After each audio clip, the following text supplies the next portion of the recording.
I always tell people, as the owner of the business, you don't have the right to do nothing. You have to make a decision. A decision needs to be made in the business. Resist the temptation to compare yourself to other businesses. You have no idea of the journey that they're on or what they're doing. Anyone who's working for themselves in the room will know that cash is king. Employing people, there will always be people who let you down, but the reverse is also true. There are people who will lift and inspire you. I just vividly recall needing to will myself to drive to work, just getting out of the car and facing the team, because I just knew, what a dire situation we were facing. Welcome to Business Builders. We're your hosts. I'm Brenton Gowland. And I'm Ron Tomlin. And this week we have got Cameron Johnston for you, who you interviewed at our last Business Builders event, Ron. Yeah, it was a real privilege to actually speak to someone who had built a business over 30 years, and not only one business, but a series of businesses under the banner now of the Rowlands Group. Yeah. So it was a fantastic opportunity to get his insights into building businesses. Yeah, and I always find I learn a lot more from listening to people who've been there and done that than I do from learning in a classroom from textbooks and so forth. So having Cameron speak about his journey was really insightful for me, and I think you'll enjoy it as well. So I think we won't muck around too much. We'll just cut straight to it, yeah? Absolutely. Let's hear from Cameron. Cameron, take us back to the beginning. Tell us about your background before you were a business owner, before you had all these businesses. What did you do? What did you want to do? And was owning business part of your plan? No, not at all. I started my tertiary education trying to be a chartered accountant and failed miserably at that. And eventually I did a Bachelor of Business in Marketing at Uni SA. And then ended up working for a brand which has since been revitalised called Ampol. You've probably heard of it. So I started as a marketing graduate down at Birkenhead, and then got transferred through to head office in Sydney, and so I was going to be the corporate guy, and I vividly remember, I think it's a story I shared with you, Ron, where one Friday night we were having boardroom drinks, and I was quite friendly with a guy exactly my age, and I was watching him, and he was just Mr. Schmooze. He could talk to the CEO of the company at the time, and I thought, shit, if I want to be the CEO, he's going to be my competition, and I think he's pretty good. I think I better find something else to do. So that started the change, yeah. Brenton did say you were honest. Yeah, sorry. Sorry about the swear word there. Yes. So take us back to the beginnings of Rowlands. How did you start? I know you started with the Spark Group. How did it come to be that you took over Spark? I mean, how did that happen?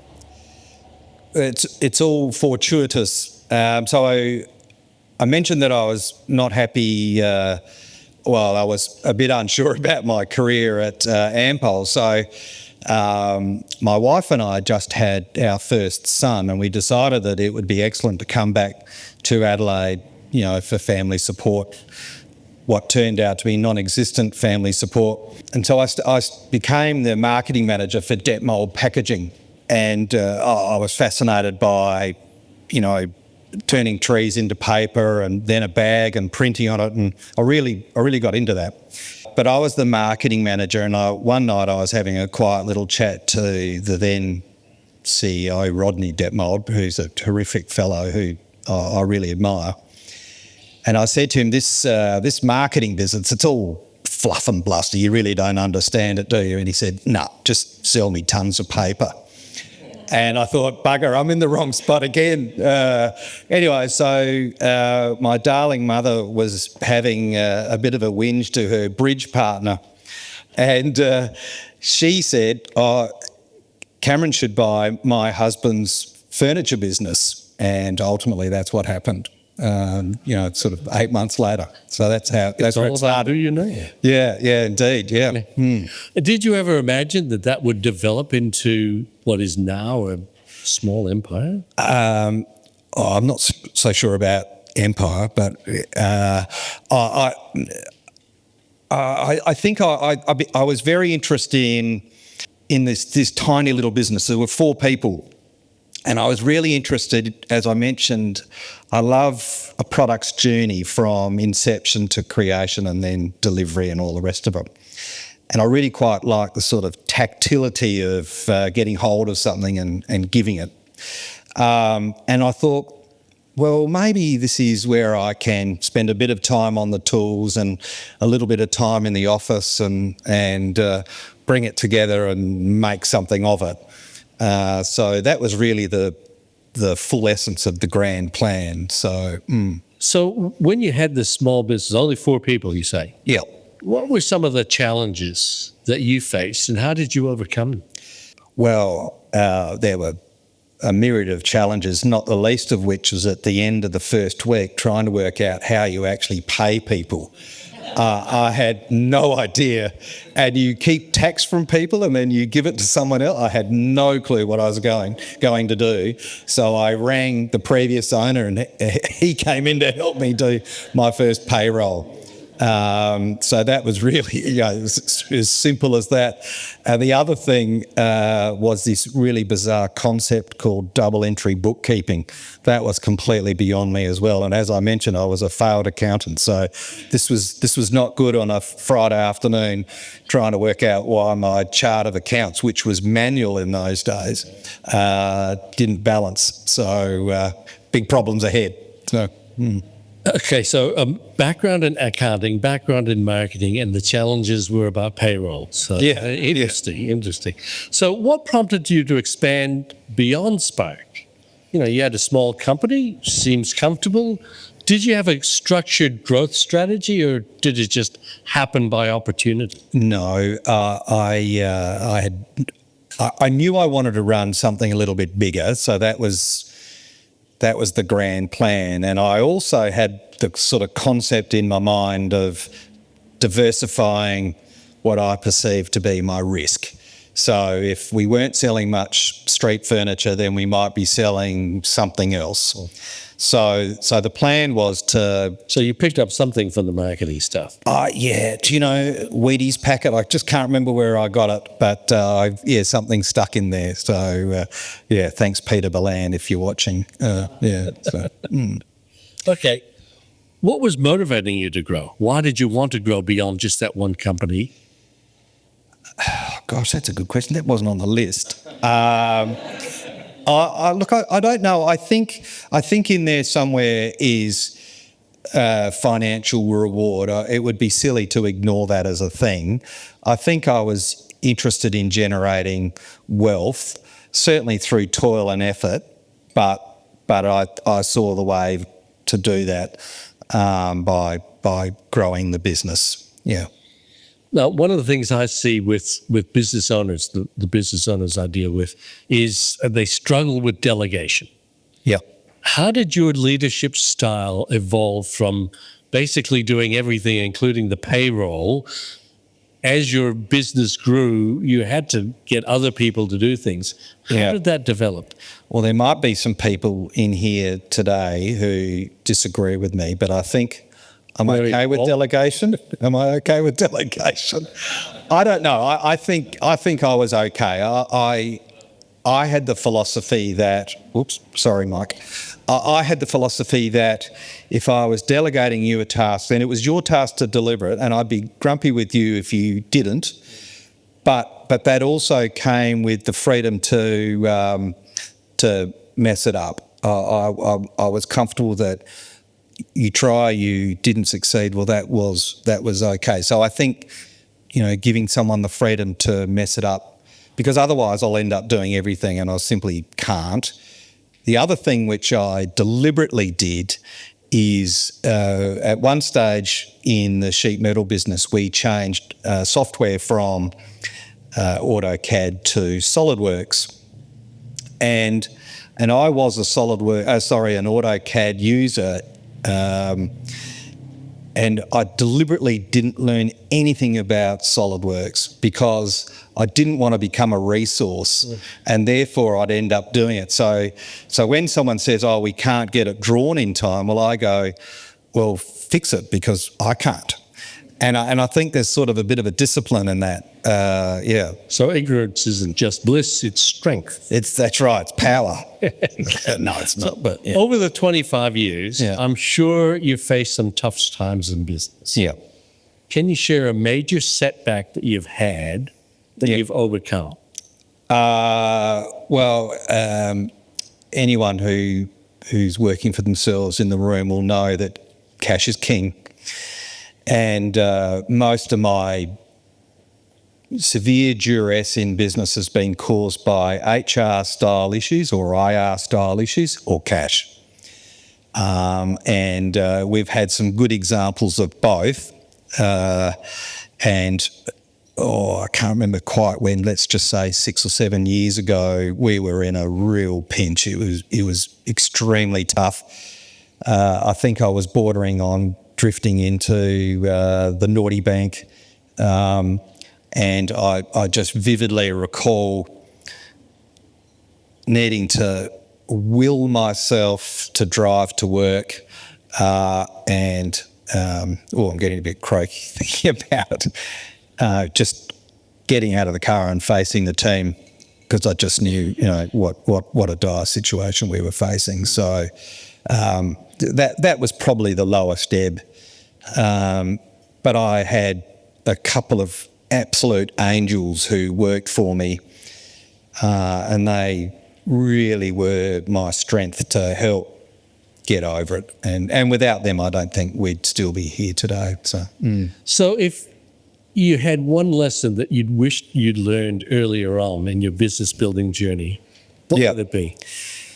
Now, this is question 7, I think. Yeah, that's correct. Now, I hadn't answered this until this afternoon because I was really trying to think of what that might be without the benefit of hindsight, because everyone's smart in hindsight. And so I thought that's a rubbish answer because everyone's smart with hindsight. So I've written something here which did surprise me. I thought joining groups and speaking with like-minded people has been a really useful thing. It took me a long time in my business career before I would pluck up the courage to turn up to something like this and say, "Hey, I make park benches. What do you do?" And I think they're really valuable. I think talking about the crap that's going on, and Bob who won't get off his ass and do anything, and all these sorts of things which are real and genuine are definitely better shared. And hopefully the person you're talking to will go, "Well, look, here's a couple of things I tried. Here's an agency that you might consider." I don't know. You don't know what the answer is, but don't suffer alone. And I think that was the major one. And the other one I've written here, I cannot even read it. So there's really only one thing. Yeah. Well, you talked about the fact that when you were at your lowest, you had some really good people who helped save the organization. Yeah. So surrounding yourself with good people sounds like a pretty good business lesson. Oh, excellent. Well done. Yeah, that was the secret one I wasn't going to share. No, and I think that's right, that I did actually have, as one of my lessons here, I think, is employing people, there will always be people who let you down. And that's a pretty negative sort of thought, isn't it? But the reverse is also true. There are people who will lift and inspire you and help you well beyond the rewards, certainly the financial rewards that you're offering them. But they are gold nuggets, and you need to look after them and hold on to them. Yeah. So about a year ago, in talking about delegation previously, you installed a CEO. Yep. And many people who have built businesses struggle letting go. That's that delegation thing. How have you found this process of having someone who's doing the day-to-day for you? And what does it mean for you moving forward now that you've got that person? Yeah, so about a year ago, let's call it that, two of the key people who I'm talking about were retiring and leaving the business. And I thought, wow, that's, I feel a bit sort of exposed here, and thought, well, maybe the idea is that we hire a CEO, I live on a beach somewhere, and just pick up a check once a week, sweet. Of course, it worked out nothing like that at all. But so we hired a CEO, and it's been excellent. The first 6 months of this financial year were very challenging. We had some major customers who were all our customers but were just absent, just a couple of agricultural clients, obviously no rain. I don't think it's ever going to rain in South Australia ever again. And have you noticed how the definition of rain is getting really, really, like 3 drops is a storm? Unless you live in Queensland. Yeah, unless you live in Queensland. So we hired the CEO, and I found Rob to be completely invaluable in that tough time. He took up that role, so I've had no problems. The part that hasn't maybe quite worked is me just being relaxed enough to, euphemistically, you'll understand, living on the beach. So I'm still going to work, but it's been interesting sort of work out where I add the value. Yeah. And I don't think I add the value day to day. In fact, I'm almost certain I don't. But, I need to find my place where I'm still serving the enterprise. So that 25 years wasn't wasted. Yeah, that's right. So if you had to start from scratch today, what would you do differently? What question? What would I do? I'm not sure that I would do much differently. I think that it is right to blunder. It is wrong not to decide, and the outcome of those invariably is error at times. So I always tell people, as the owner of the business, you don't have the right. Rather, you don't have the opportunity to do nothing. Well, I guess maybe you do, but you have to make a decision. A decision needs to be made in the business. So you got to do something, and some of those just won't work. So I think I'm relatively happy it's sort of gone as well as I hoped. And anything that I would change would be with the benefit of hindsight. And as I mentioned earlier, I think that's wasted thought power. So as final question, as you know, business builders, because you're one of the hosts, we're all about building business. Yeah. So what's one piece of advice you would give someone who is taking a company from single company to something that's a bit more diverse? So would you say, Ron, that's the lessons learned? Yeah. Okay. I have a few here. I've just jotted them down per charts. I've mentioned one of them already, I think, is cash. Know your cash. Get it right. And absolutely be honest with yourself, which is, funnily enough, my next one, which is be honest with yourself. And if you can't be, have someone around you who just holds you straight. So I think internal honesty is critical. Follow your north, not anyone else's. My north? Well, your north, or you're the enterprise, so do what you're doing. Yeah. People will saddle up or not, and some won't, and they'll fall by the wayside, and that's fine.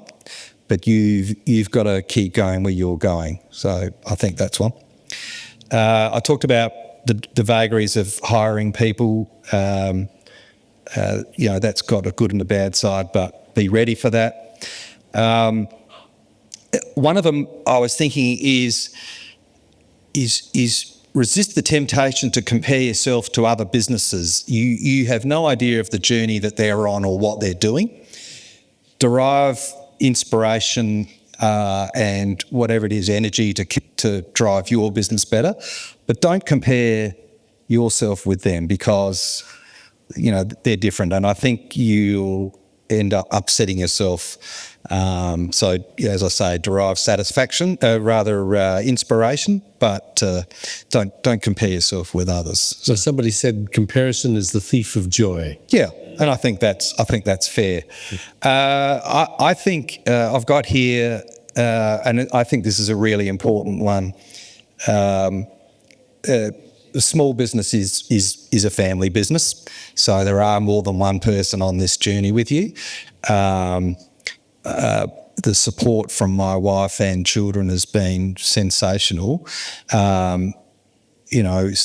in the early days of, and everyone's done it, so it's not special, but stupid hours, driving trucks to Melbourne at the last minute because your truck driver's crook and all this sort of stuff which just blindsides you.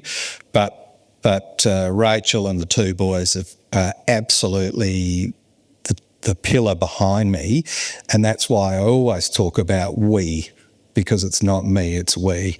So bring them along with you because that's critical. Yeah. Cameron, Brent had promised us honesty. I think you've gone beyond that to great insight. So on behalf of everyone here, can I thank you for your honesty and insight? We finished. Yeah. Yeah.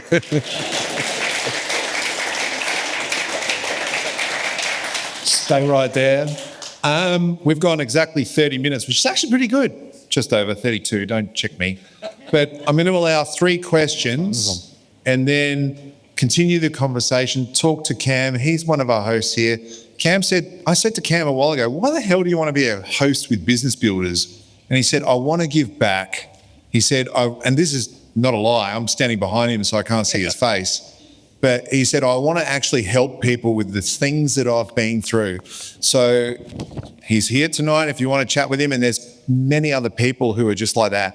I know there's people in the room tonight in all sorts of different levels because we've talked with you. There's people who've gone through redundancies. There's people who have gone through business setbacks or change of roles, or they've been struggling with their business. We are here to help each other. So 3 questions. Who's first? Make it a good one, Peter.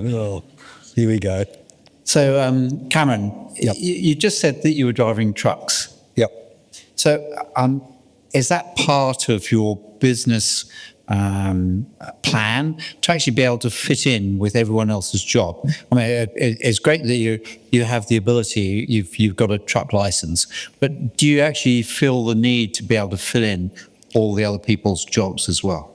That's a good question, Peter, because I think the correct answer is maybe no, but I think there is value in letting others know around you the importance of getting that load there or the critical nature of the delivery in this particular case. I think that's fine.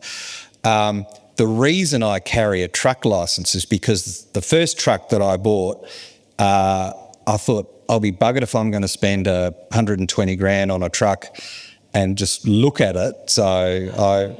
And in fact, I also have a forklift license for exactly the same reason. Because I do quite like a toy.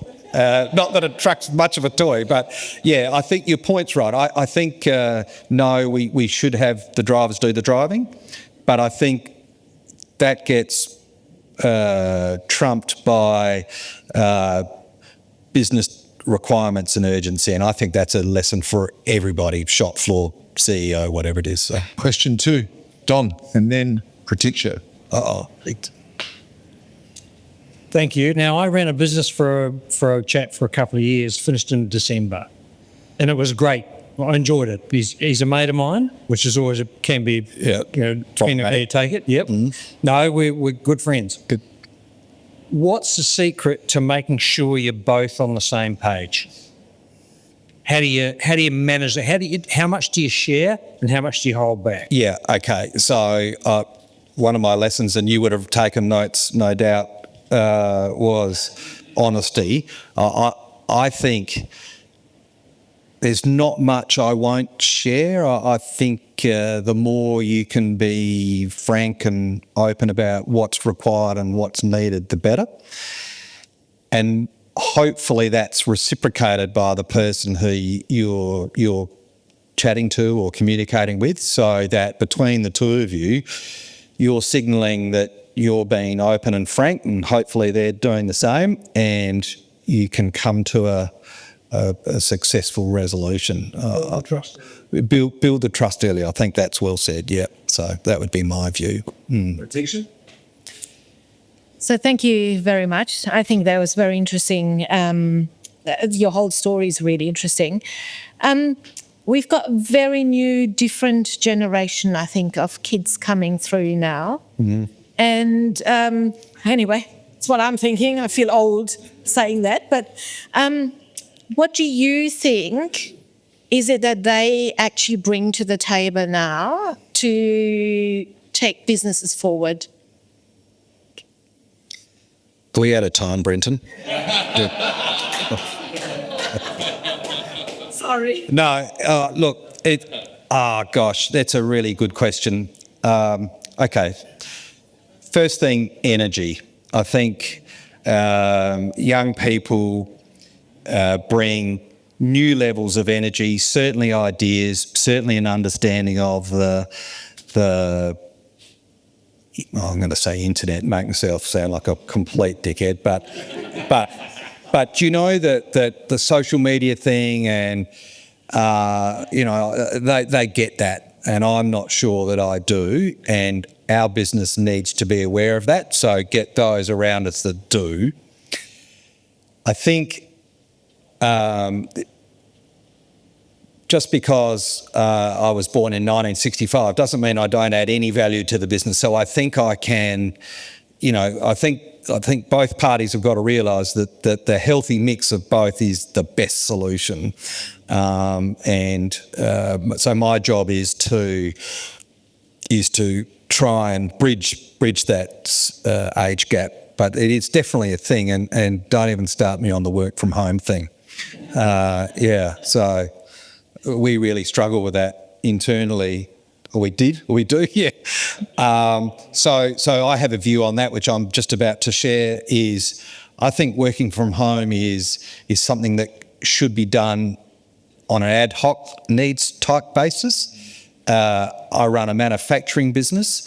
Why would I want my B grade team on the pitch and my best players are still on the bench? I want everyone there. I want people communicating, shouting across the office, wanting to know, what's the best thread to use for a 10-inch piece of steel. I don't know, shit example, but there's information that floats around an office which I call latent information, and that's not written down anywhere. It's not on some Teams thing. It's just information that is, and you are not going to start a Zoom call to find out, this tiny piece of information, and it falls between the cracks. So I don't know if I've answered your question. Hopefully I've gone some way to it. Yeah, but it's a beauty. It's a real beauty. So. Well, thank you, Cameron and Ron, and thank you for your questions. Please put your hands together for Ron and Cameron. So that was great. We hope you enjoyed that interview. And Ron, you did a good job of interviewing Cameron. Thank you very much. Didn't have to say too much. No, it was fantastic. And that's what I love, when somebody just needs a few prompts and they go for it. Yeah. It was really, from my perspective, it was really good to have someone who's so genuine. And when I say genuine, willing to share the benefit of his experience with failure as well as success. Yeah. So what was your biggest takeaway? Because you were in the hot seat interviewing him. I think it was the fact that he has taken a business or businesses over that time and taken the opportunities to build those businesses and seen the connection between them and seen the opportunities that comes with those connections. That was a real insight for me. For me, it was really about taking the opportunity and listening. I love when I listen to founders' stories and CEOs and so forth about that point where they decided, I'm going to do something different. Because Cameron, as you heard, was on a pathway to having a corporate career, but something inside was saying, no, this isn't quite right. And then the opportunity, I don't know if he was interested in manufacturing per se before he bought Street and Park Furniture, but the opportunity came up to buy a business and boots and all, he jumped in. And then, as you heard, he had no idea about how to run it. He had to get people to come and help him do the payroll and so forth. And I think that's fascinating. But just that spirit of, I'm going to give this a crack, and knowing inside that the path that is traveled by so many isn't the path that I want to travel. I find people who take those opportunities and these kind of stories inspire me. Yeah, because they overcome obstacles with an end in mind. And those obstacles are just that. They're obstacles. They're not going to stop people from doing things. Yep. And it's that spirit that makes all the difference to people's success in building those type of business. Yep. So we really hope you enjoyed that and you got something out of what Cameron had to say. For our next live event, which is going to be in a few weeks from this video that we put out today, we're going to have someone coming and speaking about how to influence government and how, as small and medium businesses, that we can have a greater share of voice and get to the table with government so that they'll listen to what we have to say. So if you want to hear more from us and you want to hear from our next guest, please click subscribe, follow us, and become part of the conversation, because we're really committed to putting people in front of you that will help you grow and help us learn as part of that process. Because I love the fact that we get to interview these people and hear directly from people who are at the coalface doing it. It's a real privilege, but it's the insights that come from that really make it all worthwhile. Cool.